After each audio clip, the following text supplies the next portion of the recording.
Hi and Assalamualaikum. My name is Nur Kimia Akila and I would like to talk about my three topic selection and reasoning for the informative speech.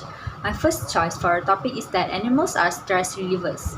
Therefore, the reason I choose this subject is that I have cats of my own at home and having cats help me to decompress. This is a subject that interests me greatly. Many people who own pets must have encountered it, and I would like to conduct further research on it because it holds a variety of interest for me. Others who are still unsure of how to manage their stress may benefit from this discussion as well. I did some research and discovered that spending time with animals have been linked to lower blood pressure and decreased level of the hormone cortisol, which is tied to the stress. According to NIH News in Health, more research has shown that having an animal companion can improve feelings of social support, lessen loneliness, and uplift your mood. The majority of pet owners are aware of the instant benefits that comes from having companion animals in their life, though many of us are still unaware of them. Cuddling with a furry buddy can also have positive effect on our physical and emotional health.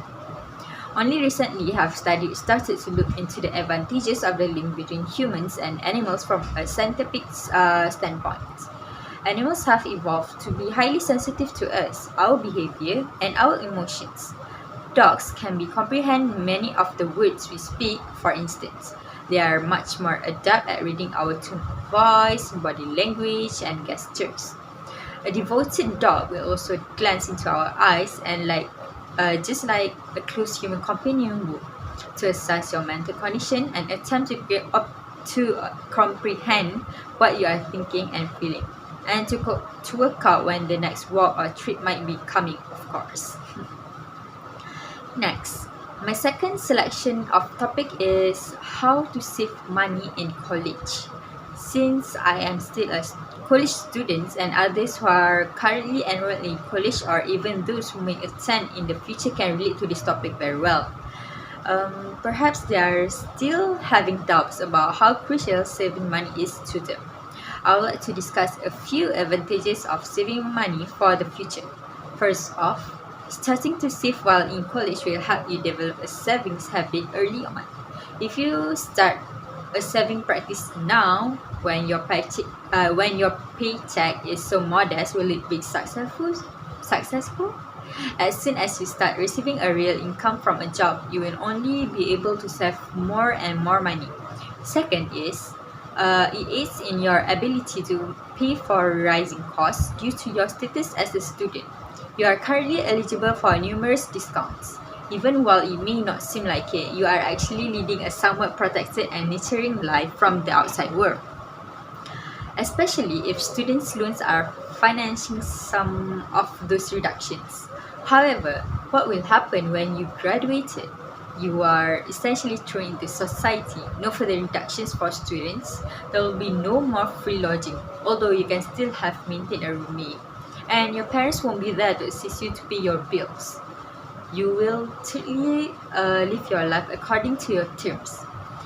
If you always need to borrow money from others or your parents whenever you are run into trouble or have a desire to do something, then they do, however, have some influence over your life. For example, even if it is simply sure you may do that since I'm funding you, when you do save your own money though, living life your own term is your right. Fourthly, if it can present you with choices. Imagine if midway through your first year at the job you took in the interim, you finally landed the dream job you had been hoping for whole senior year. How fantastic is it? Not so much though if you don't truly have the fund to relocate, or perhaps not do so much if you lack the means to purchase a vehicle, since this dream job is located outside of city. In other words, you must maintain savings in order to maintain a range of possibilities. Even if you are now unsure of all the possibilities, for when opportunity knocks, concentrate on fortify your finances.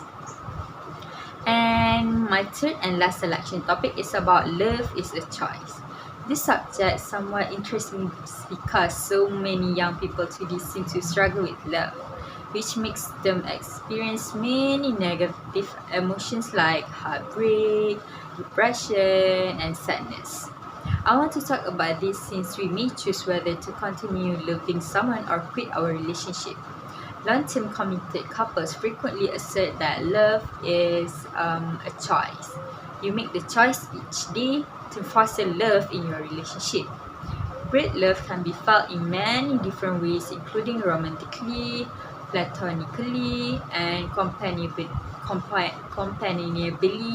but it almost never comes from an outside force.